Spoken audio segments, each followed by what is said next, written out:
ça, c'est une chanson qui s'appelle Lifelo Masumu, chantée par le seigneur Taboulé Rochereau en 1988.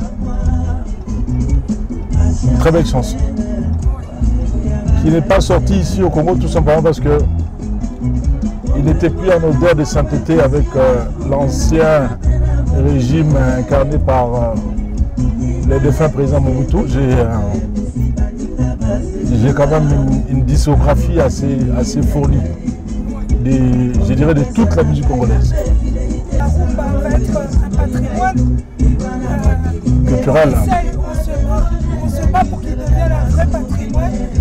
La rumba a été finalement retenue pour être inscrit comme le patrimoine culturel et immatériel de l'UNESCO. Et c'est pour nous une grande victoire. Comment est-ce que vous vivez le fait qu'il y ait autant de in-out remplis de trous? Votre programme par rapport à cela? Bon, là nous sommes sur un programme de Kinshasa Zéro Trou, un programme concocté par non seulement nous-mêmes, la ville, mais aussi le gouvernement central. Et nous sommes en train de passer actuellement, l'argent a été décaissé, donné à l'OVD, et l'OVD est chargé de faire les appels d'offres. Et c'est un programme qui va s'étendre sur une année, je pense qu'au bout de 6 mois, les Kinois ne verront plus de nids de poules dans nos routes. Donc c'est un pari que nous tenons et que nous allons sûrement gagner. Mais actuellement, il y a quand même une grande volonté de la part du gouvernement central qui soutient la ville.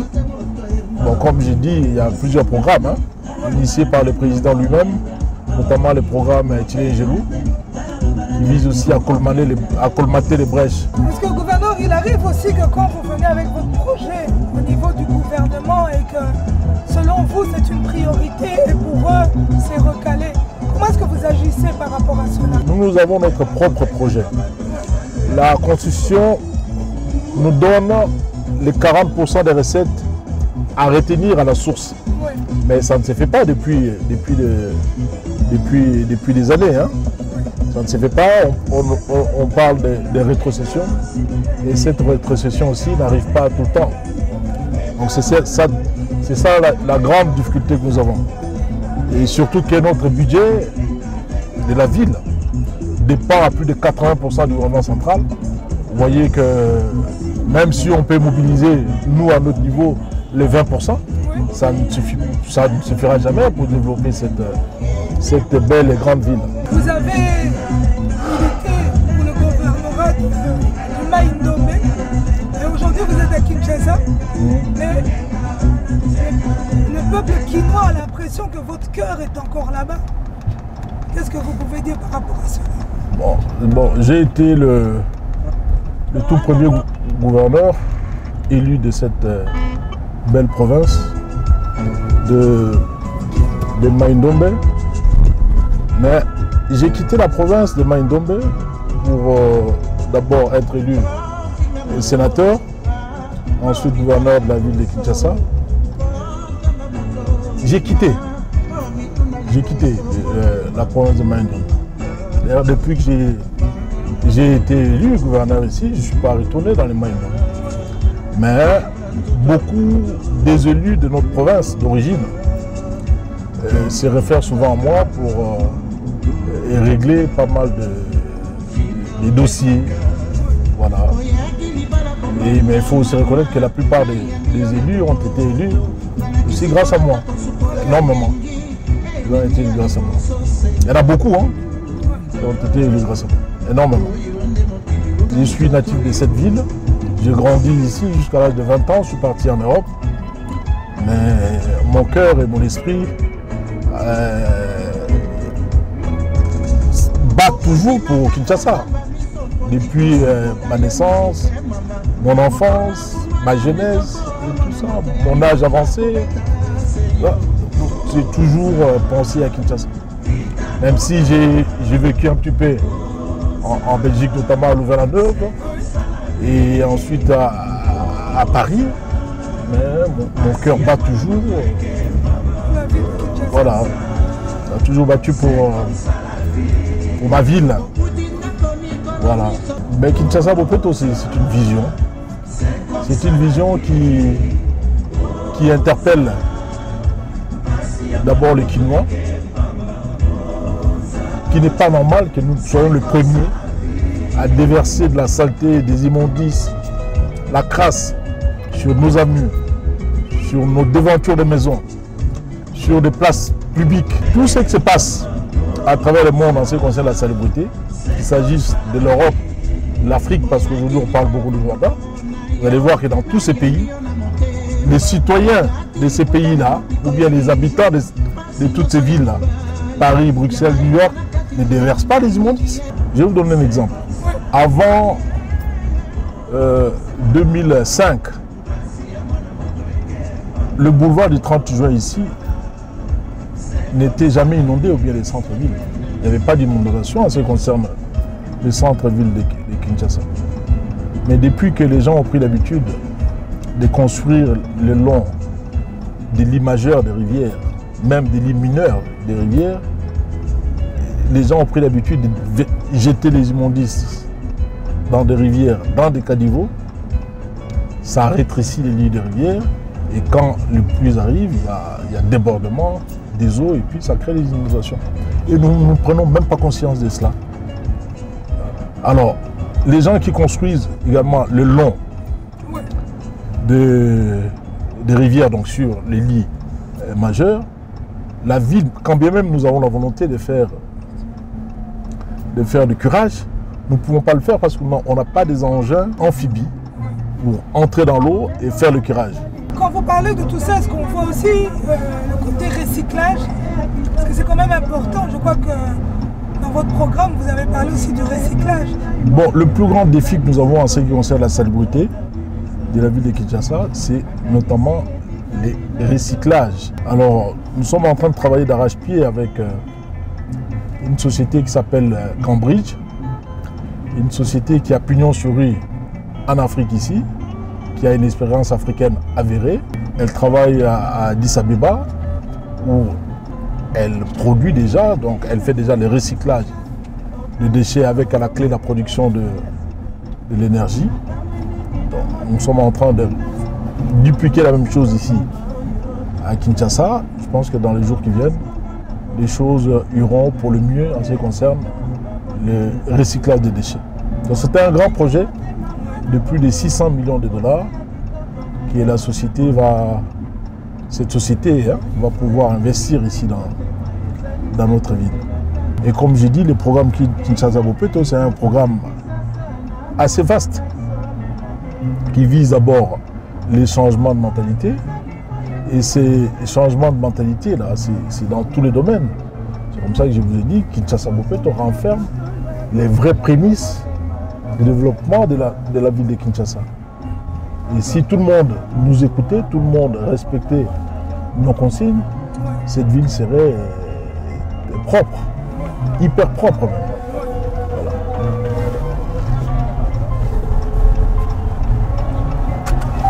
Oh. Ils vous attendent? Ils m'attendent? Oui. Hein? Plus de 60 jeunes. D'abord, hein?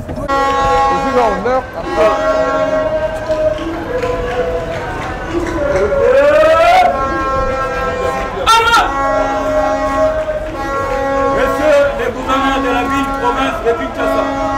Excellence, l'équipe d'honneur dérangée pour vous accueillir et rendre des honneurs à l'occasion de votre arrivée au cabinet. Le chef d'équipe, le sous-commissaire principal, Benga Yaro. Ça va? Bon. Ça va? Ça va, excellence. Bon. Ça va, hein? Eh, et Béléboué, toi c'est comment? Jean-Pierre François. Jean-Pierre François? Ah oui. Et le nom de famille c'est comment? Oyeka. Oyeka. Otetela. Dembaki? Demadmena. Ah, il menait fou là. Le sac là. Ombi Chakuta. Akutabu. Ouais, Boulakuta. Akutabu. Ok? Je salue tout le monde. D'accord. Ça va?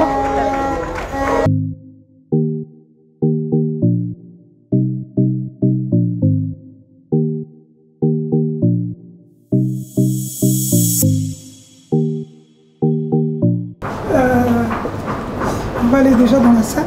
Par rapport à ces jeunes-là, comme on dit, quelques éléments de langage pour dire où. C'est combien de personnes qui vont parler comme ça?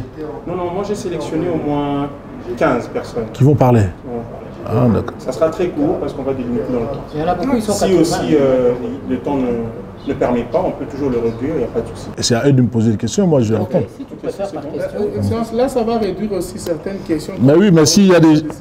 Non, si eux posent des questions, à ce moment je réponds à leurs préoccupations. Ok.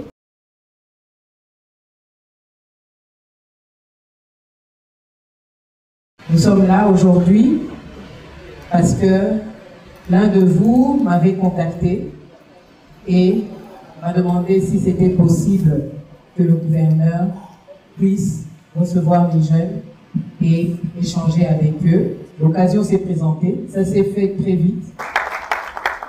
Je suis un jeune comme vous qui a fait une observation sur la place publique au niveau de la toile des réseaux sociaux et j'ai observé toutes les grandes préoccupations qui nous animaient vis-à-vis de la gestion de notre gouverneur de la ville.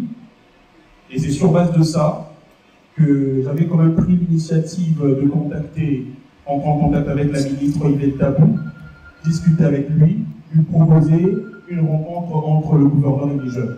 Avant de passer la parole à son Excellence ainsi que cher invité, je vais vous demander que nous puissions suivre l'ordre de tous nos programmes, le respect de la parole. D'entrée de jeu, j'aimerais d'abord remercier vous tous qui avez mis la main à la pâte pour organiser cette journée. J'avoue que je suis moi-même abasourdi depuis le matin. J'ai Madame Ika dans mes trousses. Je me suis réveillé donc en sortant de mon véranda, de ma terrasse, je l'ai rencontré. Et depuis, nous sommes là ensemble.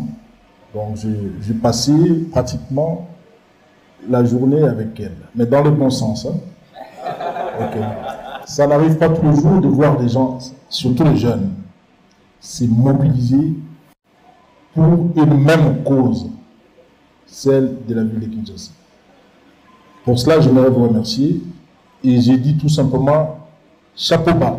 J'aimerais vous rencontrer de temps en temps. C'est une première aujourd'hui à cœur ouvert et c'est le début de plusieurs pas qui vont se succéder à un rythme que nous allons tous imprimer sous forme de dialogue et conseil.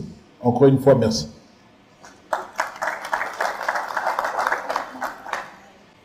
Excellence, Monsieur le Gouverneur, c'est un honneur de vous rencontrer. Je me présente, je suis Eric Boy, membre du CNGF pour les Jeux de la francophonie, où je suis vice-président des animations périphériques.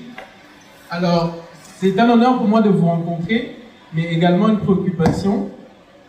Ma préoccupation de savoir, pour les Jeux de la francophonie qui se préparent, qu'est-ce que la ville de Kinshasa prépare pour l'accueil des Jeux avec les 58 États qui prendront part aux Jeux de la francophonie? La gestion de ce jeu de la francophonie dont vous faites allusion a été accordée au gouvernement central, notamment le ministre de la Coopération.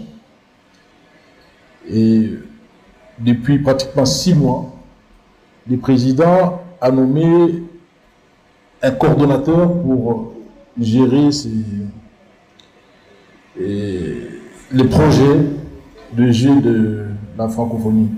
Nous-mêmes, la ville, nous sommes partie prenante au niveau de la coordination. Le gouvernement central a promis de nous renforcer en ce qui concerne les moyens. Concernant les infrastructures de la ville de Kinshasa, il s'agit bien entendu de routes, de ponts et de transports, n'est-ce pas? Alors, la ville de Kinshasa est passée sous gestion des Congolais le 30 juin 1960, quand le pays accède à l'indépendance, n'est-ce pas? À cette époque, Kinshasa compte 400 000 habitants, vous le savez? Beaucoup d'entre vous ne le savent pas parce qu'ils n'étaient pas nés. Moi non plus, je n'étais pas né à cette époque. Mais je l'ai appris. Aujourd'hui, nous sommes 15 millions d'habitants.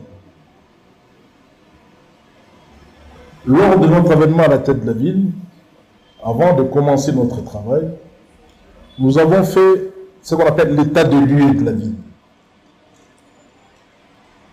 Le constat qui en est sorti était tellement amer que nous avions décidé de commencer par des routes secondaires, des routes transcommunales qui n'ont jamais été construites depuis l'indépendance. Je dis bien depuis l'indépendance. Toutes les routes transcommunales ici, je peux vous le citer, que vous connaissez, ont été construites par les colons, c'est-à-dire la colonisation, la Belgique.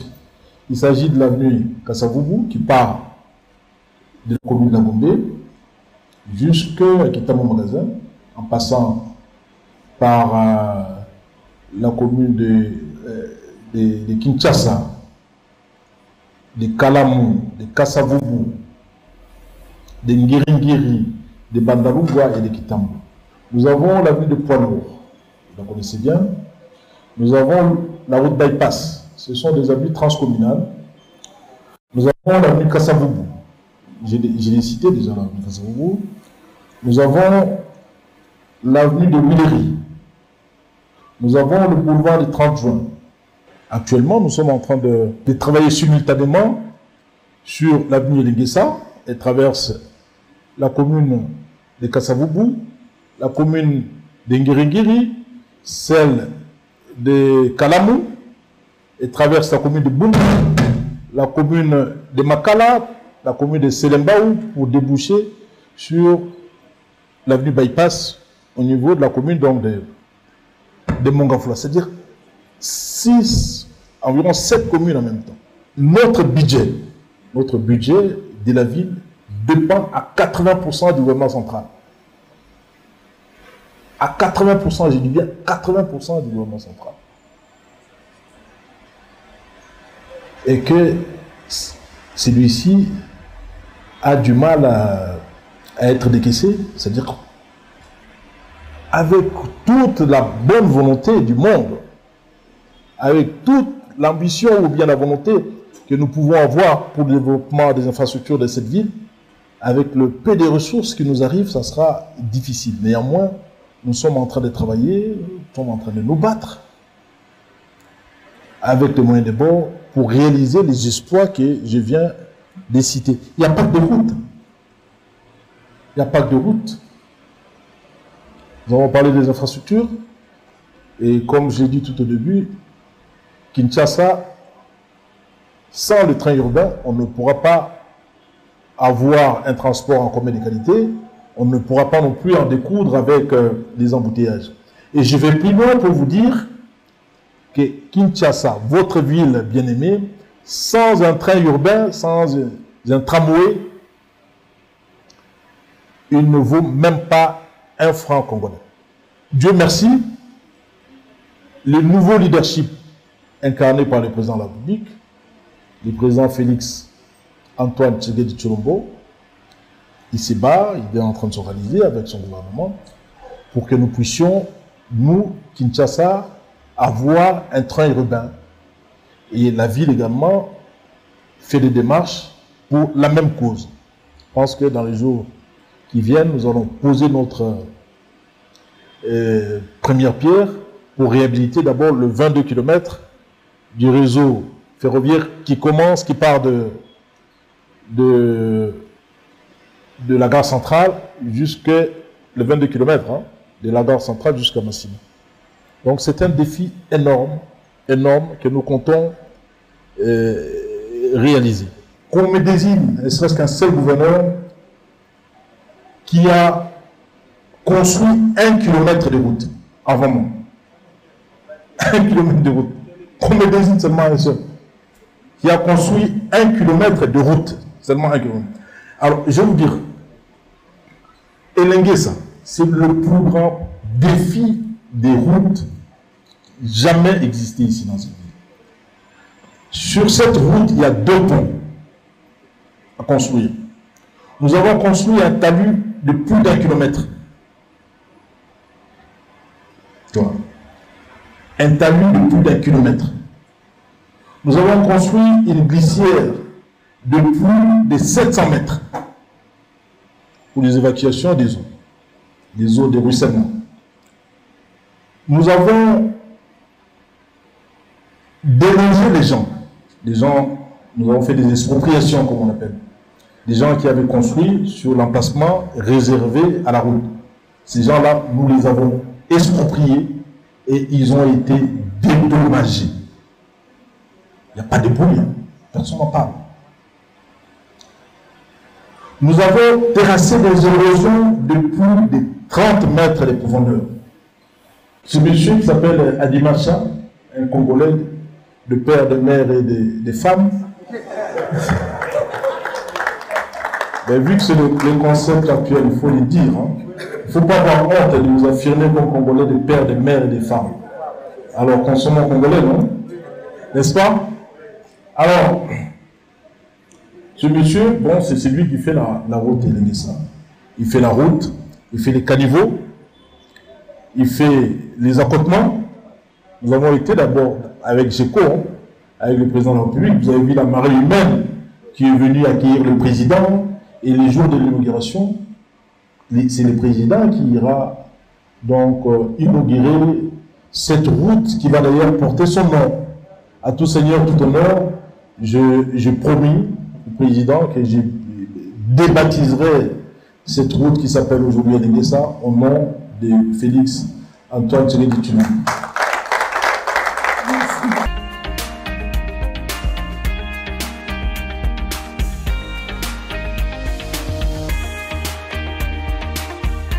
Je souhaiterais éventuellement suggérer un axe de développement. Il faut penser à faire de sorte que ces entreprises aillent ailleurs que la ville de Kinshasa. Et la plupart des jeunes sont toujours à la maison des parents parce que 10 mois, 7 mois, c'est impossible.